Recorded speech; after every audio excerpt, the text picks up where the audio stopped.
So we've talked about the body, we've talked about the thoughts that you can't say out loud, but now I want to talk about the thing everyone skips, the breath. And I know what you're thinking, not this, not breathing exercises, not the 4-7-8 thing, not just breathe and everything will be fine. Now I used to think the same, used to roll my eyes at it, used to think I'm not stupid, this can't be the answer. There's got to be more than that. And there is, but not in the way that you think.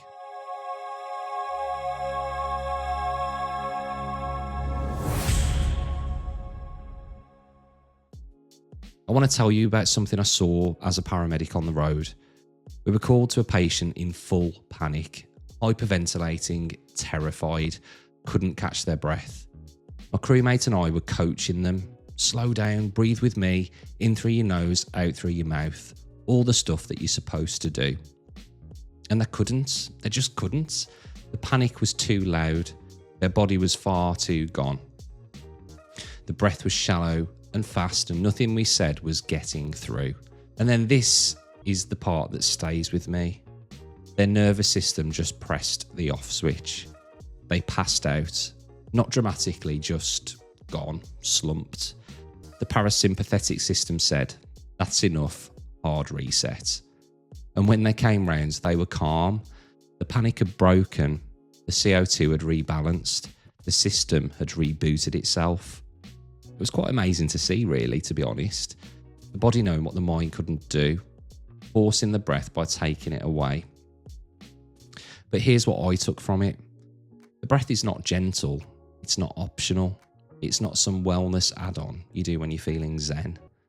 The breath is mechanical. It's physiological. It's the lever that moves the whole system. And when it's wrong, when it's shallow, fast, held, angry, then everything else is wrong too. I want to be precise about what happens physiologically. When you breathe fast and shallow, when you're anxious, angry, panicked, you blow off too much CO2 or carbon dioxide. The thing your body needs to regulate blood pH, to get the oxygen from your blood into your cells, to keep your brain functioning properly. Too little CO2 and your blood vessels constrict. Less blood flow to the brain, less oxygen where it matters. So you get things like dizziness, tingling, the feeling that you're not getting enough air, even though you're breathing more than ever. And that's hyperventilation, not just breathing fast. It's a chemical imbalance. Your body is literally suffocating itself with too much oxygen and not enough carbon dioxide. And the mind, feeling the dizziness, the tightness, the unreality, it panics more. It generates more threat, more shallow breathing, and more CO2 loss. The loop. Until the system can't sustain it. Until the parasympathetic nervous system, the body's emergency brake, forces a shutdown. Faint, reset, rebalance. The body's a lot smarter than the mind. The body knows when to pull the plug. I get very uptight sometimes. Tight in my chest, tight in my jaw, tight in my whole body. And my breathing changes. It becomes angry, short, sharp, like I'm breathing through clenched teeth even when my mouth is open. And I don't notice it at first. The autonomous nervous system kicks in and the rage starts building. I'm not even aware that my breath has even shifted. I'm just furious at everything, at nothing, at the thing that happened 3 days ago or the thing that might happen tomorrow. And the breath is driving it. The shallow breath signals danger to the body. The body responds with more tension, more cortisol, more readiness. And the mind, picking up the signal, generates reasons to be angry. The breath creates the slate creates the thoughts, not the other way round. But we always try and fix the thoughts first. So here's why people skip the breath.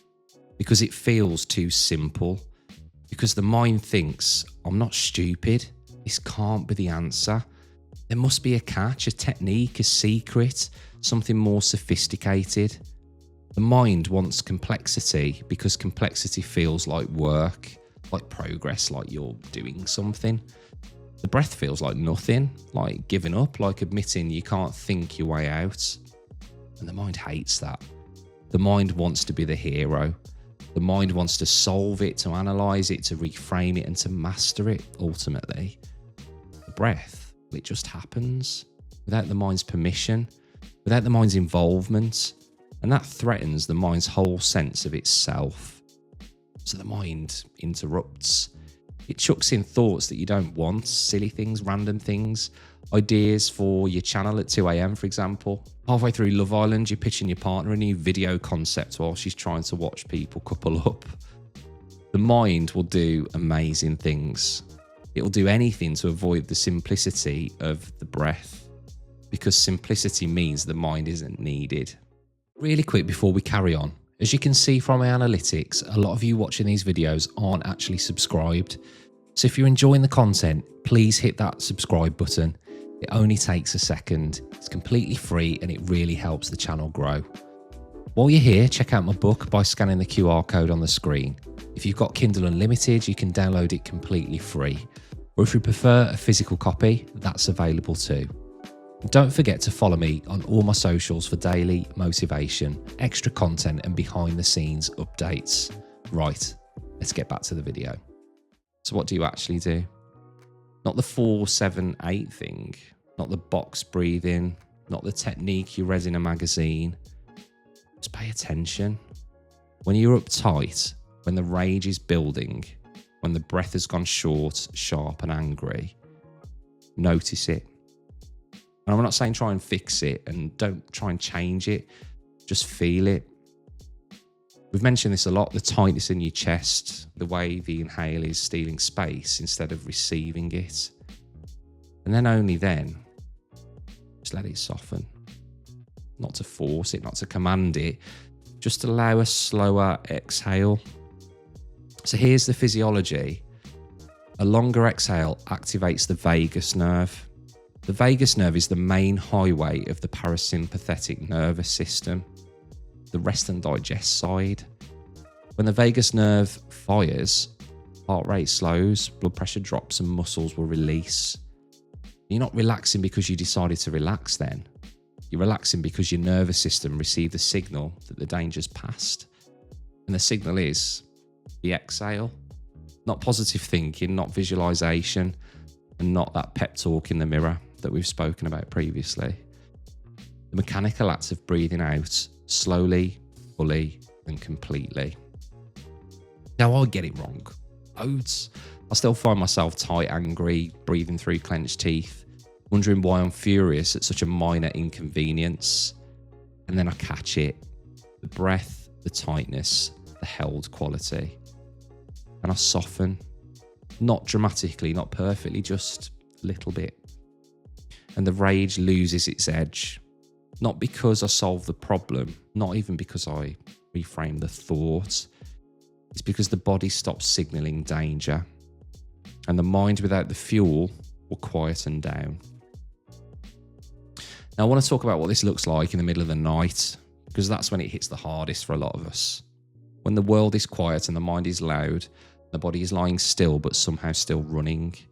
The breath is shallow, almost held, like you're waiting for something to happen before you're allowed to breathe properly.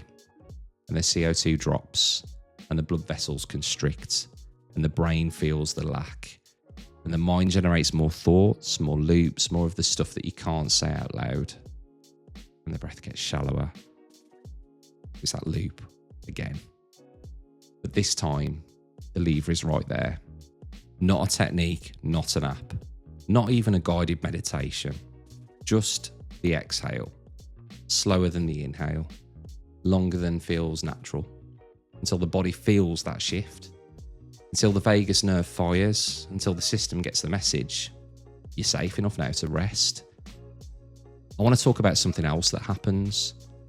When you start paying attention to your breath, you noticed how rarely you actually breathe properly. Not in panic, not in anger, just all the time. Hold your breath while you're reading. Shallow breath while you're working. Stopped breath while you're waiting for a message, a call or a response. The body is in a constant low-grade state of readiness, and the breath is the signal. You think you're relaxed because you're sitting down. Your breath says otherwise. Your breath says you're braced. You're waiting, you're ready. And the body, obeying the breath, stays ready. Ready for what? Nothing specific, just ready. Because the breath never gave the all clear. So here's what I'm learning. The breath is not a technique. It's a relationship. A relationship you've been neglecting because the mind told you it was too simple. Because the mind needed to be in charge. Because the mind was terrified of what might happen if you just stopped. Stop thinking, stop solving, stop performing, and just breathed. Not because it fixes everything, because it's the only lever that moves the system without the mind's permission. The body has its own intelligence, its own mechanics, its own way of knowing when to press the off switch. The breath is how you speak to that intelligence, not with words, with physiology, in and out. And for now, that's enough. That's more than enough.